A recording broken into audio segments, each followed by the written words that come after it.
Welcome to Putting It Together, the podcast that goes through the entire body of work of Stephen Sondheim, show by show and song by song. My name is Kyle Marshall, your self-described Sondheim expert. Well, sorry, America. I don't really have a lot to say here up front. I think that the episode speaks for itself. So let's just get into this week's episode.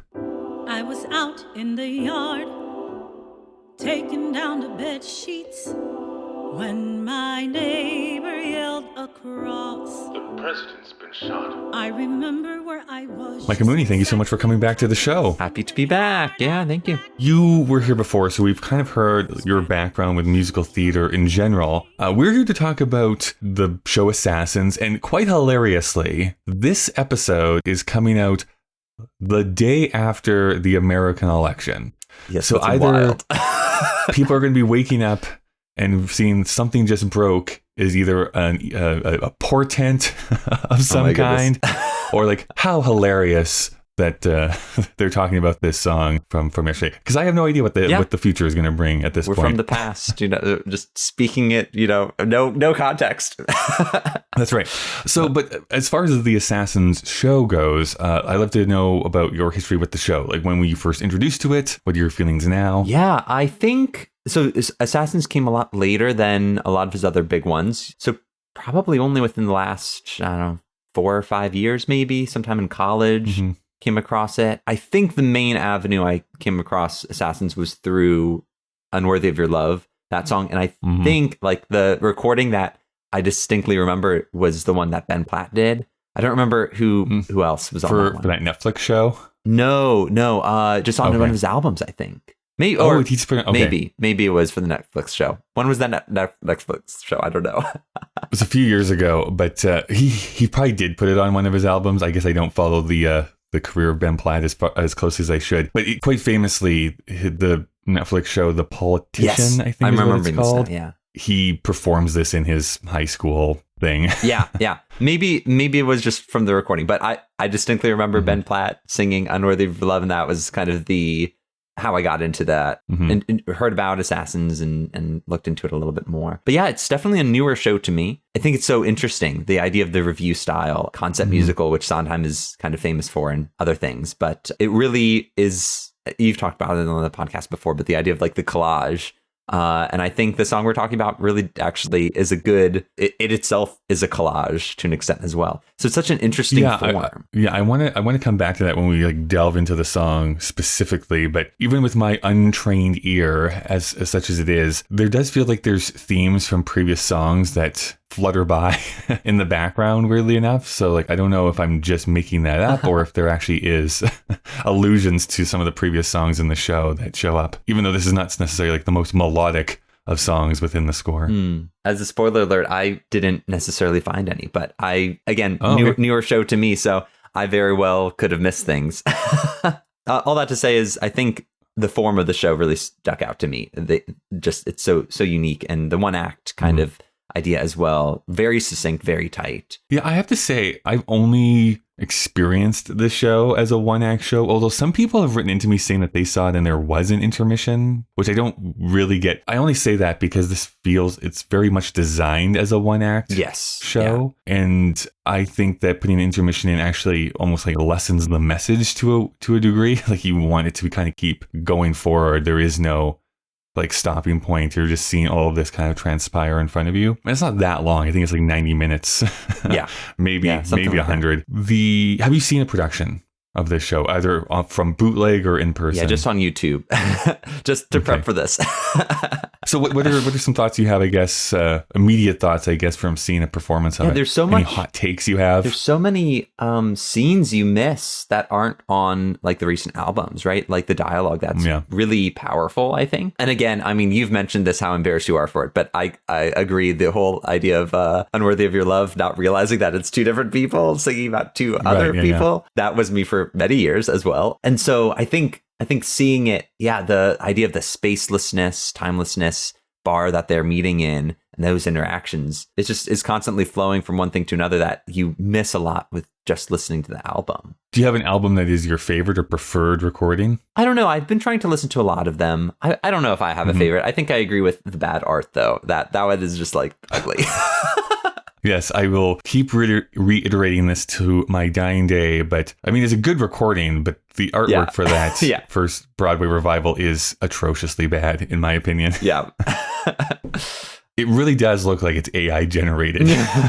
Like someone typed in, it's like, I want an Assassin's cover. And then that is what got. But also AI generated from like many years ago before any of the AI stuff. It's AI generated from like 1993 is really what it looks like.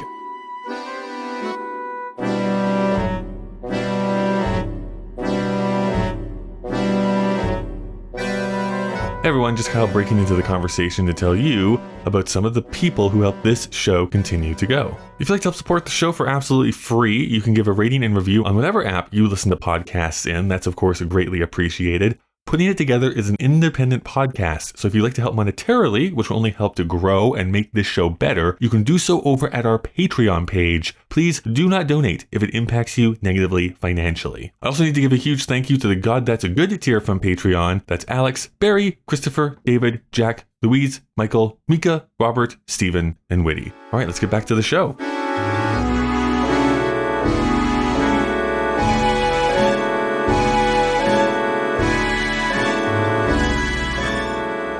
Okay, so what song are we here to discuss today? We are here to talk about Something Just Broke.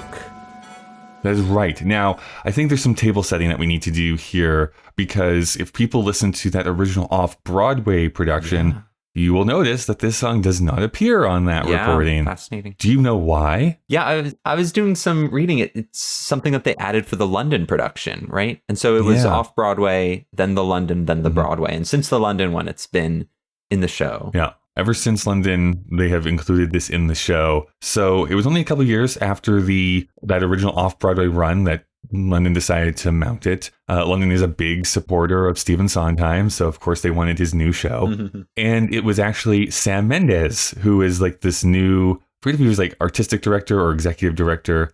Anyways, he was the head of the Donmar Warehouse.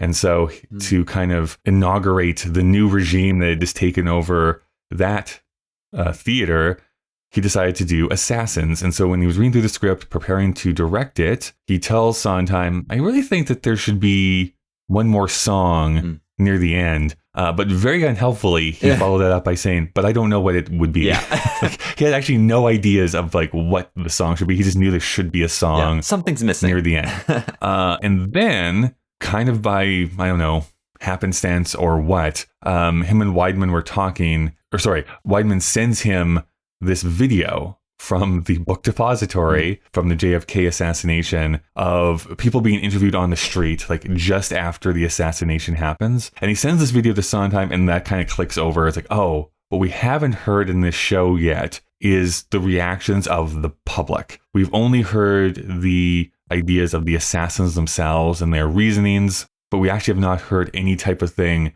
from the crowd. I would say with the caveat of How I Saved Roosevelt. That one you kind of hear some of the audience, but I think much more comedic. They were going for something a bit more. Yeah, right. It's not the heavy weightiness of, because also that was an attempted assassination, unsuccessful. I think you're right. I think that's the key difference here is like, I mean, the How I Saved Roosevelt one is really played for laughs a lot, and Something Just Broke is definitely not. Regardless, he says like, yes, I think it makes sense to have this feeling, this idea of what the public thinks and how the public transfers this information throughout themselves when this event takes place. So that's the kind of the backstory behind how this song gets incorporated, and now is done in every production that I know at the very least. Yeah, I liked in Look, I Made a Hat. I can just read it, but basically the quote was, he was saying how when it was revived, some people were like, oh, it's just Sondheim trying to like add in warmth and like add in something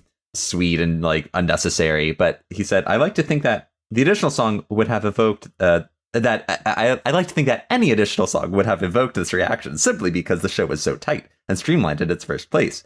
But for us, the song is not only necessary, it is essential. I think that's it sums up the song. That's kind of my takes on the song, where I was surprised when it wasn't in, like when I was looking at the different albums, it's like, oh, it wasn't in the original. Oh, that's God. right. Like, how do you just I was going to ask you this directly, so I'm glad you brought it up. Like this idea that this song, I guess, lets the assassins off the hook, or this like it warms the show up. Which, just by the way, just as a complete aside, feels like such an odd criticism of being like, Sondheim, the guy who has to add warmth to his show. It's just like, what are you talking about? I do think, though, wasn't that the whole point of Being Alive in Company, that he was kind of a little pushed into writing that because he was ending Company on too much of a downer? Basically, yes. I think that's why he's always been a little bit muted. Yeah. In his own reception to that song. Yeah. Not that he hates it, I don't think, but it is like, I wanted to end it off like super sad and super somber. No hope at all left at the end of that show. But I'm glad we don't end this one that way, because that would be just even more difficult to sit with. Yeah, and I think that for me, because I do know people even to this day who do hold that opinion of being like, this feels extraneous, like it kind of slows the show down. You don't really need to hear what these people think. It's better that we get some of that idea in another national anthem, so it just kind of delays the ending of the piece. But from my point of view, I guess I don't know. I like the dirge or the somberness that this song evokes, and I think that idea, like that phrase, something just broke, better sums up this show. Yeah. To me, at least. Yeah. From the time of the Lincoln assassination to the time of the JFK assassination, both of those kind of bookend this idea of something breaking in America. There's something that is within the culture, within the country itself, that something has failed and something has like fell out from underneath it. Just verbalizing that bluntly, there is some power to that. So anyways, that's my perspective on it. Yeah, totally. I think what's important, the difference is, like, we've been going through this show and we've had all these narrators of these assassins, which are pretty unreliable, right? To an extent, like they are talking about why they're doing what they're doing, but we also know, like, oh, they shouldn't have done this. And so only now do we really see the results on the populace.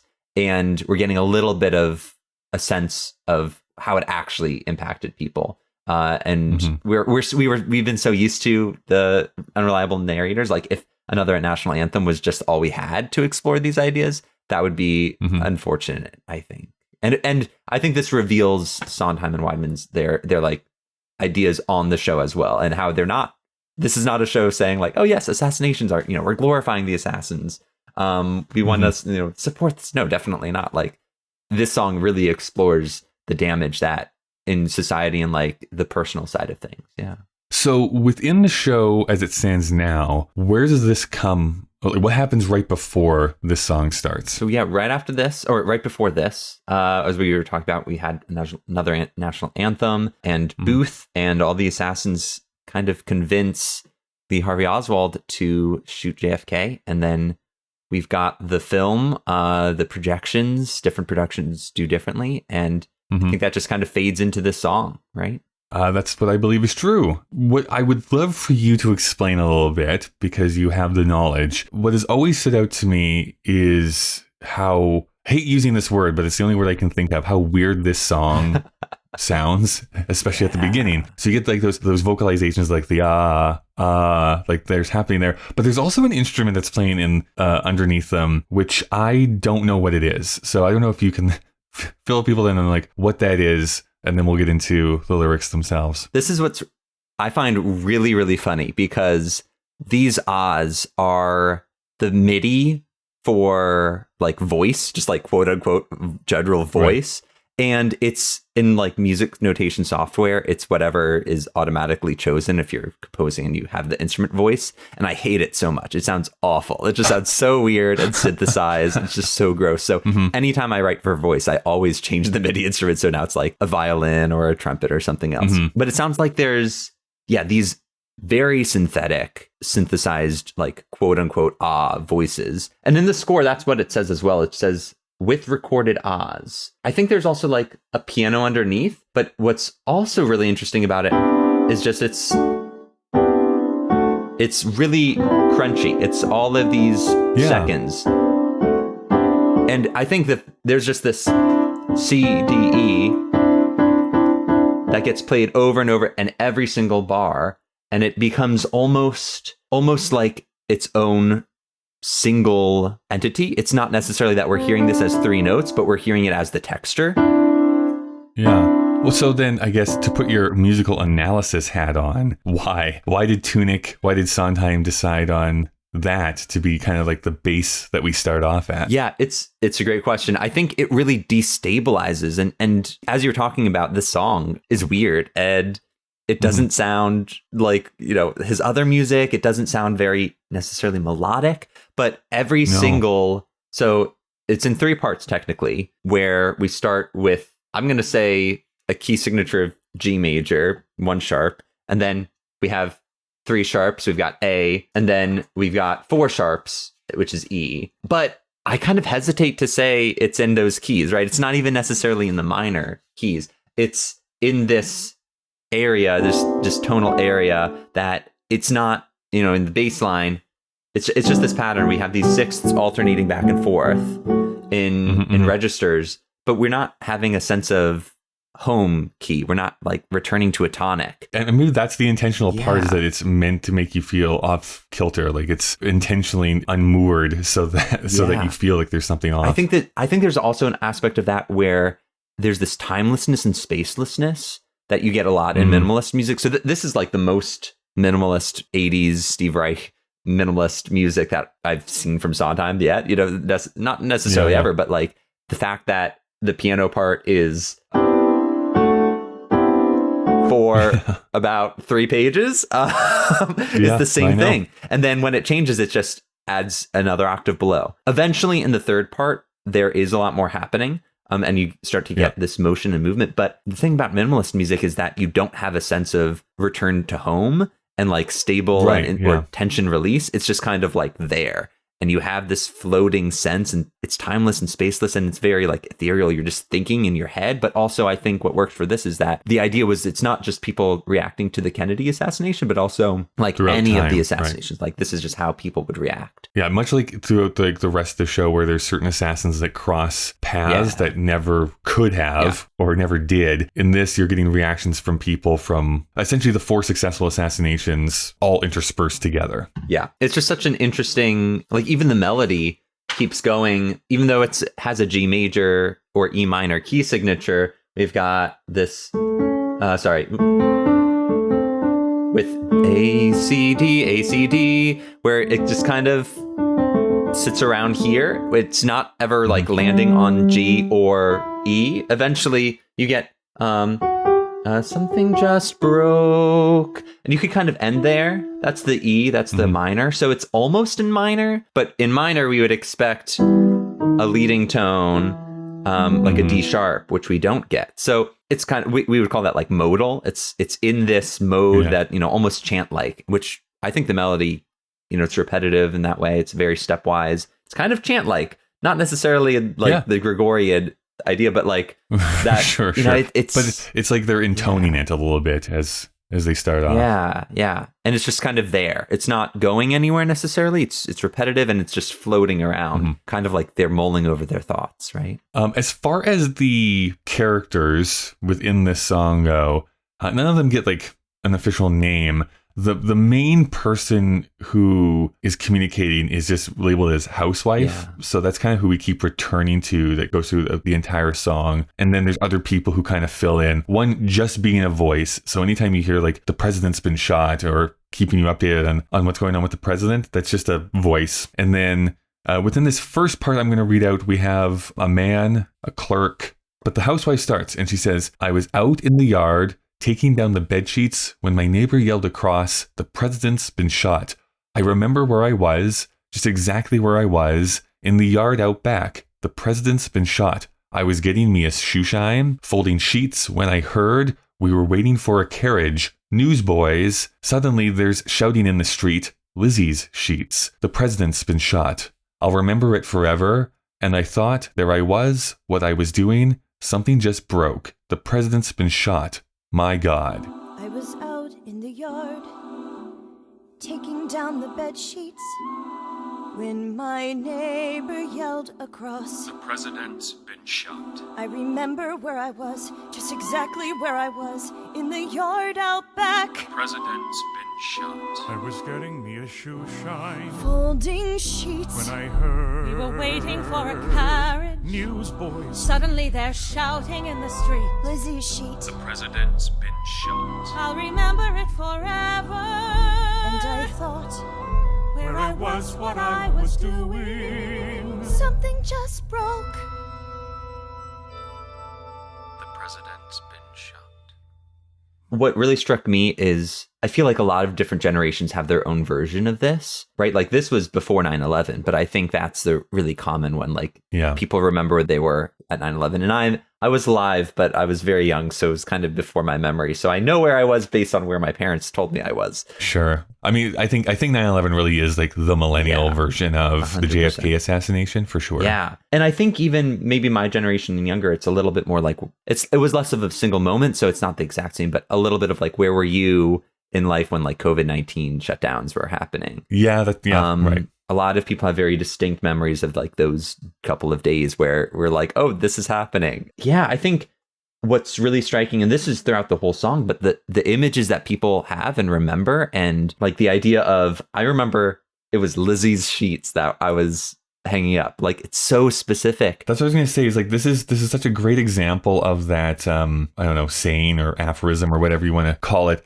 When you're writing something about, if you're more specific, it really becomes more general to people. Meaning like it means more to people. Like they can, even if it's not exactly the same, they can see themselves in it. Whether when you keep it too general, then no one can really grasp onto what it is that you're trying to communicate. I also really like how Sondheim introduces the voice, and it almost has this double meaning where it's introduced with, when my neighbor yelled across, the president's been shot, where it's both it becomes throughout the song, the president's been shot rhythm is like the formal announcement from the newscasters. And yet it also is the thing that everyone is saying. And that's what people are yelling and shouting across the street. It's reminding me of a story. So I just talked with my grandparents. They shared some stories about where they were, and it's kind of a funny one. So we'll add in some levity before we get too serious, if that's okay. Yeah, let's do it. Now, hopefully it's a good time, but because it's exactly, for the farmer who was, or that's the next line, but the different people waiting for the carriage, where they know where they were when Kennedy was shot. But for my grandparents, my grandmother thought she was pregnant. And so she went in to the gynecologist, and she was gonna, she was up on the table, and they were gonna have the doctors come in and look and figure out, is she pregnant or not? And some nurses come in and start like panicking and freaking out and said, something's happened to the president. We don't know if he's dead or alive yet. They're taking him to the hospital. We just don't know. The doctor leaves, and my grandmother's just still sitting up on the table, waiting for her exam for I don't know how long. And then eventually the doctor comes back in and kind of updates them about like, this is what happened. We still don't really know exactly what happened, and it's all very scary. And oh, by the way, you are pregnant. Congratulations, with my uncle.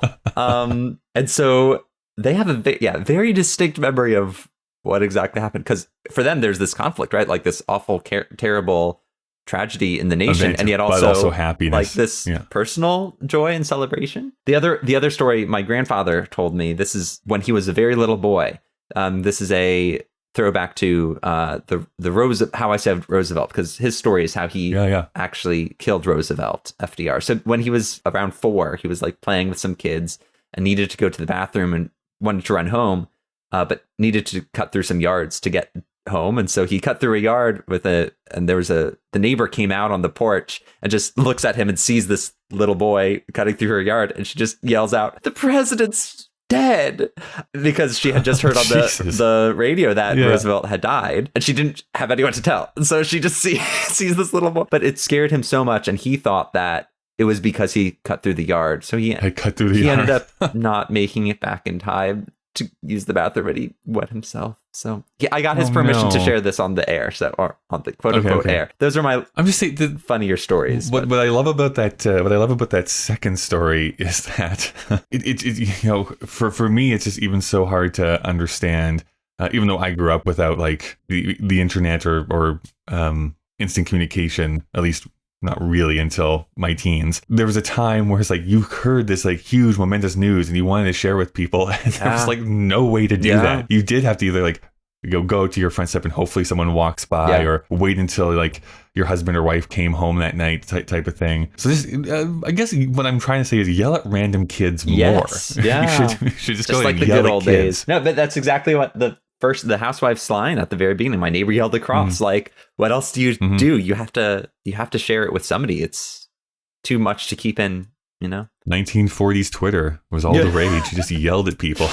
I was going to bring up the fact that there really is like barely a rime scheme that's going on here. There's only occasional things that I would say are like intentional rhymes. I think I even misspoke and butchered one here, but like suddenly they're shouting in the street, Lizzie's sheet. Yeah. So like that's like the one rhyme that's going on there. Shot and thought are in there. But for a lot of this, it's just like, it just feels like sentences. You're just writing a story basically without there being a need for there to be intricate rhymes going on within this song. Yeah, I think what's really interesting is, just like we said at the beginning, the show as a collage. I think this song really gives that sense of a collage feeling, especially as you have different people speaking different things, different vignettes of words and phrases. They're just disconnected and yet kind of connected. Somebody might start a sentence and then finish it a couple lines later. But yeah, I think because of also that vignette style, like rhymes are what helps hold something together formally. And that's not the goal of this section. Well, in this second section here, we still have the housewife, but we are joined by a factory hand, a school teacher, and a farmer. Those are kind of the three professions that they add into here. It's the farmer who starts and says, I was up near the ridge plowing. We were working at the plant. I was halfway through correcting the exams when my wife, it was Mike, she comes tearing across the field. Mike the foreman.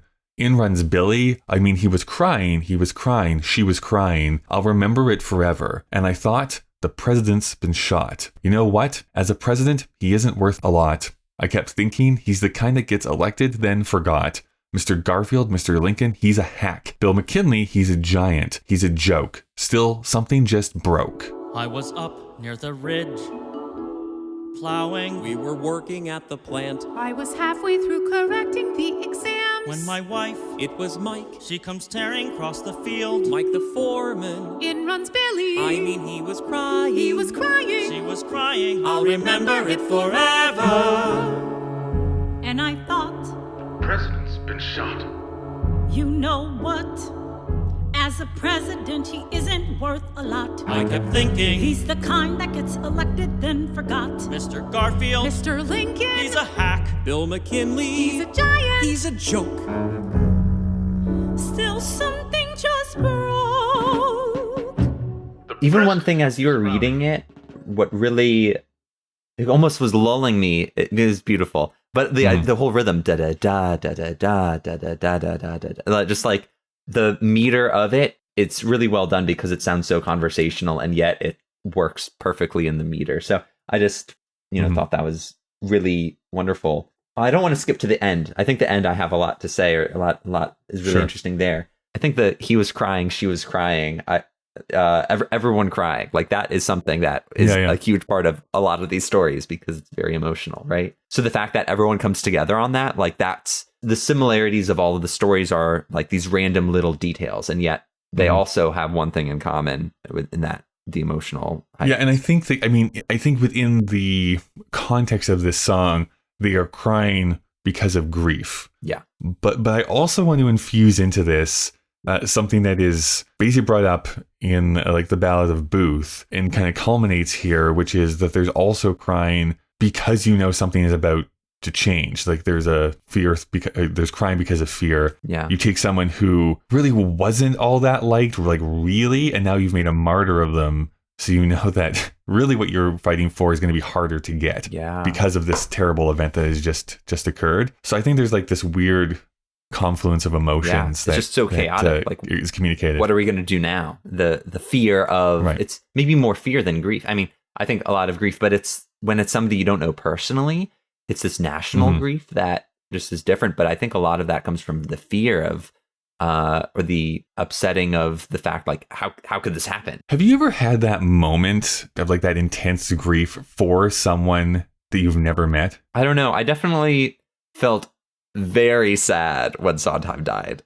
I definitely, that was a huge bummer, and I'm not alone. When maybe I wonder if for me, I know exactly where I was when I learned Sondheim. Oh yeah, me too. I feel like that's an interesting application of this song as well. But yeah, when serious big national things happen, they tend to cement in your mind. But what was your story?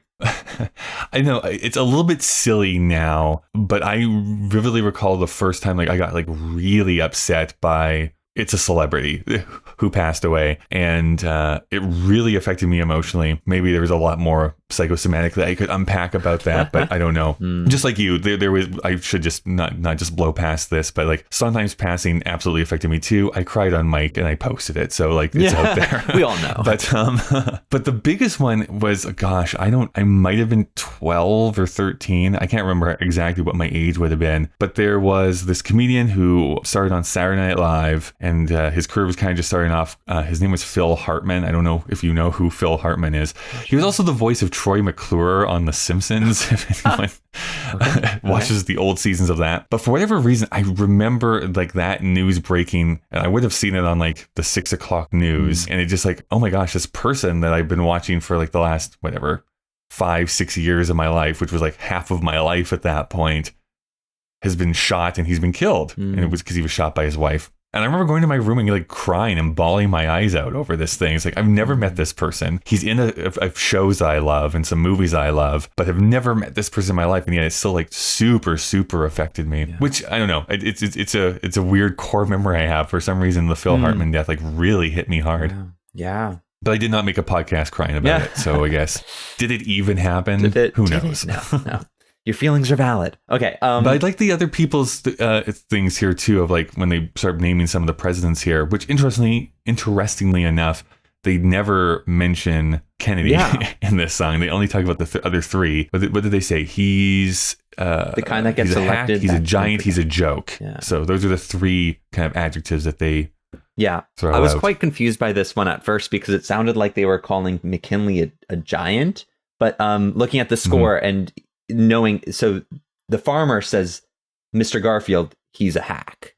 And the school teacher says, Mr. Lincoln, he's a giant. And then the factory hand says, Bill McKinley, he's a joke. So even though it's not every other, like it is, each person is only saying one person is one. And I was like, oh yeah, okay, Lincoln, giant. Okay, that makes more sense. But I think the idea, how I'm reading this, like he's the kind that gets elected then forgot, but it doesn't like, it'll be a footnote in the history books, except for the fact that now this event happened and it shook the nation. And it ties him to like this big momentous And it thing. doesn't matter how important of a president they were. You know, the fact is, if somebody was passionate enough or, to assassinate them, like that is something that affects people. But that idea too, like I know I brought this up, or a guest brought this up on a previous episode. I just don't remember which one it was now. When you're in it, like even like right now, with whatever political outcomes have happened,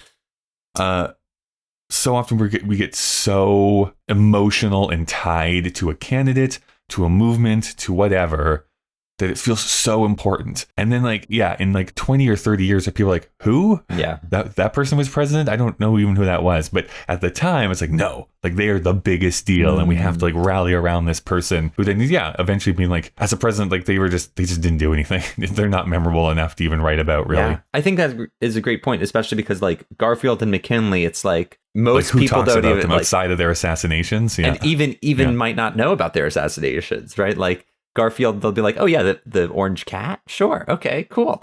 But yeah, so it is something that's interesting that it'll only live on for so long for in certain circles, but the time of the at the present, everyone knows, and even if it doesn't affect people far into the future, it affects us now, and that matters. That's important too. I just also wanted to call out something we already brought up here, but just like that specificity that some of these people are talking with, right? It was like the foreman, it was Mike, and then Billy is like runs Billy. Like they remember the names of these people who came and told them the news. Yeah. All right, so we're going to get into part 3 here. I think, I forgot to write this down, but I think this is the part where you start to hear like the drum in the background. It might be a little bit later than this too. But just to call it out, there's a part where like the drum fill starts to happen. And this is the part I was going to mention as far as it feeling like a callback to earlier, because it feels like it's a march. Yeah. It feels like we're going back to How I Saved Roosevelt almost in this case. It's like, this is not a Sousa march in any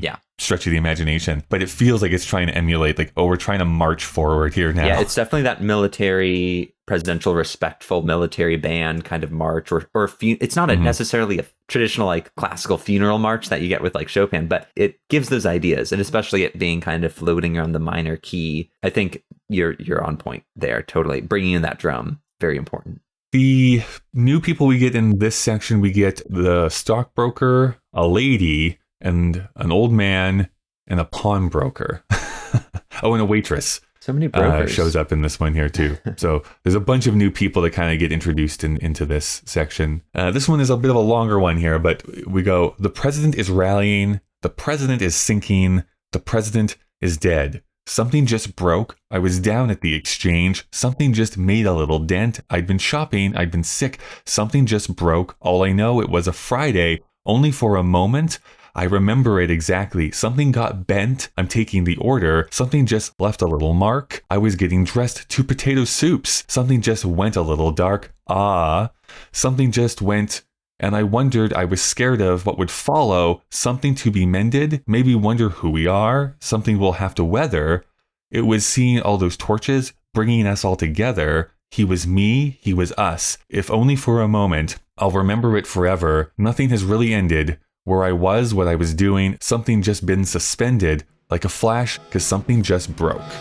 Something just broke. I was down at the exchange. Something just made a little dent. I'd been shopping. I'd been sick. Something just broke. All I know, it was a Friday. Only for a moment. I remember it exactly. Something got bent. I'm taking the order. Something just left a little mark. I was getting dressed. Potato soup. Something just went a little dark. Something just went. And I wondered I was scared of what would follow. Something to be mended. Made me wonder who we are. Something we'll have to weather. It was seeing all those bringing torches. us all together. He was me. He was Only us. for a moment. I remember it forever. Nothing has really ended. Where I was. What I was Only doing. just been suspended. Like a flash. 'Cause something just stirred. And I thought, And I thought to I myself. thought. Something just woke. And I thought. Yeah, I think one thing that just stuck out to me was all I know, it was a Friday, followed quickly by I remember it exactly. There's almost this contrast if somebody is like, I all I know is this. Like there's kind of everything else blurs. Right. And there's just like one detail maybe that has lasted and survived. Mm-hmm. I think, and which is so true if you've ever had like a traumatic event happen to you where you just start to hyper focus on things, because it's like, oh, the sweater that this person is wearing, like whatever, the weather that's outside, you just like, it all kind of crystallizes in that one moment, and then it starts to get fuzzy after that. Yeah. And I'm also really struck by, I'm taking the order 2 potato soups. Like that's like, that's so specific and really powerful. Just that, I think it's interesting how we were talking about rhyme earlier, and we're really starting to get more of that with, something just went, something a little bent, right, or something. Where's that? Yeah, something left a little mark, something just went a little dark. Yeah. We're getting a little bit more, and that's, I think, partially because the housewife really starts singing more longer lines and a little bit more melodically here. It's also, there's this contrast of if only for a moment, followed by I'll remember it forever, where these 2 opposites, as far as temporally, like the housewife is saying, bringing us all together, if only for a moment. I think that's really interesting because it is the kind of thing where, regardless of political party, like when this thing happens, like as a nation, you come together, kind of like we know with 9/11 as well, or these other like really big national tragedies. If only for a moment, we're doing this together, but we're also going to remember this moment forever because it was so impactful. Yeah, I will return to my recurring essay topic that I do want to write at some point, which is the idea of moments as they appear in Into the Woods versus the idea of moments as they appear in Assassins, because they're very different. Yeah. Moments within Into the Woods, especially the song Moments in the Woods, it's like, hold on to this moment that's positive so that in the dark times you can return to it. Whereas in Assassins, it's like, remember this moment of this dark time so that you're reminded in the good times that bad things can happen.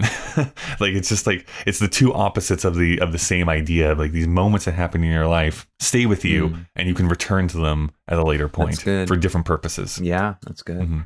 I love some of the rhymes that happen in this section. The weather, like something will have to weather, bringing us all together. And that idea that tragedy often does do that for a moment. Yeah. Huge national tragedies usually rally people. Again, as I did live through 9/11, like the 2 weeks that were following that, as much as like there was this huge tragedy that happens, and then everyone did feel like they were on the same page for like 2 weeks, and then it started to crumble completely after that. But for those 2 weeks, it did feel like, hey, we all recognize that something awful happened here. Let's all come together, put away the differences, and all like work towards the same goal. Yeah. And the same is true for, I think, the JFK assassination and for all this other terrible stuff that's happened. So it's again, another interesting point that Sondheim puts into this song that is, I think, so key and so true about national tragedies, where it does bring people together, weirdly enough, for a short time. Yeah. It's really reminding me of Come From Away, which like it's mostly the beginning where they're kind of also recounting where they were when they heard the news, but it also the idea of like pulling together and coming together for those 2 weeks in the midst of the tragedy. Okay, so this is how this song concludes. And I thought to myself, and I thought something just woke, and I thought I kept thinking something just spoke, something I wish I hadn't heard, something bewildering occurred, fix it up fast, please, till it's just smoke, till it's only something just past, nothing that will last. Where I was, what I was doing, nothing but the moment, just an awful moment, but something just. And I thought, something just woke. And I thought, I kept thinking, something just spoke. Something I wish I hadn't heard. Something bewildering occurred. Fix it up fast, please, till it's just smoke. Till it's only something just past. Nothing that will last. Where I was, what I was doing. Nothing but the moment. Just an awful moment. But something just. Before we get into this section, there was one part that I just remembered that I forgot to bring up of the previous section, which is, I find it interesting then how you explain how those vocalizations at the beginning are MIDI, but there's an that happens here that it is the people on stage that are vocalizing it. So it's like the real people coming together, which is interesting. Yeah, that is interesting. What it means, I don't know, but I think it is intentional that they're using real people to take us back to the beginning of the song. Yeah, and it's the same notes and everything, yeah. But as far as this section goes, what do we want to bring up? I think it's like we finally have everyone, it's less collage at this point, but a little bit more like interrupted sentences. I also really love how you get this anticipation of, you have something just woke, spoke, smoke, and we never actually get broke. That's right. Point. Yeah, it never actually resolves in this final section. And I think that's huge. The fact that you never get the resolution speaks volumes. And I wasn't going to jump straight to it, but I think we just got to. Especially because melodically, right? Like it also doesn't. And something just. We want to go there. But throughout the whole song, we've never really landed on the home note anyway, so why would we now? Right. And yet I still think it's very clear that we have that expectation. Also, the bass line the entire time, we just have this low B, which is not E and it's not G. It's actually kind of the dominant of E. So it's almost like we would expect it to go up to E, and yet it's almost this dominant that goes to the deceptive cadence is what we would call that, going to the sixth chord. But it's also, we don't really get that, but we can fill in the blanks. So there's this all these reasons for it being unsettled and not resolving, which is the exact kind of emotions we need for these kinds of lines that talk about like, what are we doing? Just and I thought, I kept thinking, like, we're just living in our head, so you can't get out of your head. Right. You can't break out. By the way, just based on when this song was written, because this was written a couple years after Assassins premieres, this part of it, like this very ending piece, sounds very similar to Passion to me. Like I feel that you can tell he's coming off of that, or at the same time writing the music for that. That's funny. Yeah, I can see those similarities. My favorite part of the song is the rhyming couplet here. Something I wish I hadn't heard. Something bewildering occurred. That's a great one. And I mean, to go back to this repeated thing that of what Sondheim preferred and how he wrote music. This is once again one of the few times where he has a bunch of people on stage all singing the same thing. Very often it's people singing different things overlapped with each other, but they are all on the same page about this idea that I really wish this thing hadn't happened, and I want to get past it as soon as possible because living in this awfulness sucks. Yeah. It's interesting, like the first half when they all are doing different things, the differences are what they were doing and where they were, and that's all different stories, and yet the emotions are all pretty unified, and so that works really well that at the end they're talking about that. Yeah, I like heard and occurred as a great, rhyme that's spelled differently. Right after it, fast and past. I think that's also great, having those different spellings. And then you get last as well. It just keeps going. And then they hold on that please, right? Like it almost pauses and please, and then they go back into the song. Yeah, just hoping to get to the point where it's something that's past, that we're past it. We can just like look, we're not living in it anymore, but we just want to get to it, the point where it's not lasting. It's not still affecting us. I'm going to go out on a limb here and say good song. Yeah. I like this song actually quite a bit. I return to it a lot for some reason. Yeah, it's not like, I don't know, one that I'm like always wanting to hum and getting stuck in my head, but no, not at all. It's very powerful and very effective. Is there anything that we have not brought up in this song that you think we should? No, I just think we talked a little bit about it. I think at the end, this last section, harmonically, we actually are getting some new stuff. There's other chords. It's not just the same bar over and over again. Yeah. And different instrumentation is being added in. So I think it's just a really great way of, though it starts out really minimalist and repetitive, you can only maintain that for so long. And I think when Sondheim switches it and changes things up, he modulates up a couple times. There's two different times where he modulates up. And I think it's always at a really good moment that, right, as maybe we were getting tired of hearing the same old over and over and over again. Like, okay, now we have something fresh. It's the same, but it's also a little new. I would imagine if this is like a community, theater production, or one that doesn't have a lot of funds to have like a live orchestra, and you're using just a temp track in the back. That'd be so hard. If you go off of this, like you are lost. Oh my goodness. Because it is the same thing for a long time before you hear any type of other instruments getting in there. Yeah, and I think that's a good metaphor for the grieving process as well. Like you're kind of stuck, right? Just keep happening over and over and over and over and over again. Yeah, that's I think the main thing. Yeah. Well, Micah, thank you so much for joining me here today. As a final question, what I've been asking each person this season, which is this show contains a bunch of different storylines that all intersect with each other throughout time. But do you think that there is one of the storylines you could take out of this show and make its own musical? Obviously not with Sondheim or Weidman involved, but could you make a musical out of one of the storylines? Do you think there is? And what would it be?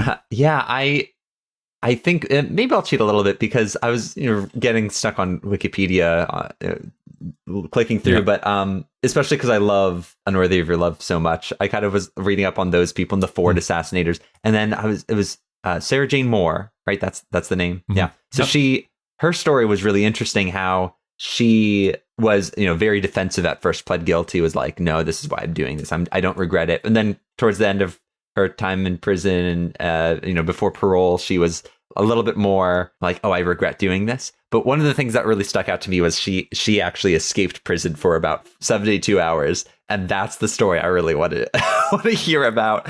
I've always loved heist films and breakout films and those kinds of stories. So I think that's the a little bit more on her story is something I would love to see. If people wanted to stay connected with you, see what you're up to, is there an easy way to do so online? Yeah, the easiest is micahmooney.com. That's where I have research and compositions, but I'm on Instagram as well, at mmooney33.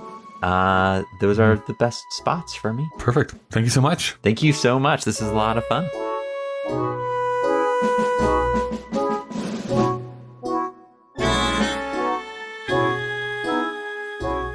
Thank you so much for listening. You can send emails to puttingittogetherpodcast@gmail.com. You can also follow Sondheim Podcast on Twitter and Instagram. This is an independent production, and you can support the show on Patreon by going to patreon.com/puttingittogetherpodcast. Putting Together is available on Apple Podcasts, YouTube, Spotify, and pretty much anywhere you can get podcasts from. Consider subscribing so that you never miss an episode. Next week, I'm taking a break. So when we return, we're going to talk about the last song of the show and, try to make sense of this whole thing. As always, a big thank you to the great Chris Taniguchi, who designed the podcast artwork, and Nick Driscoll for composing our theme music. Well, we've reached the end of our episode. Yes, I know. Goodbye for now.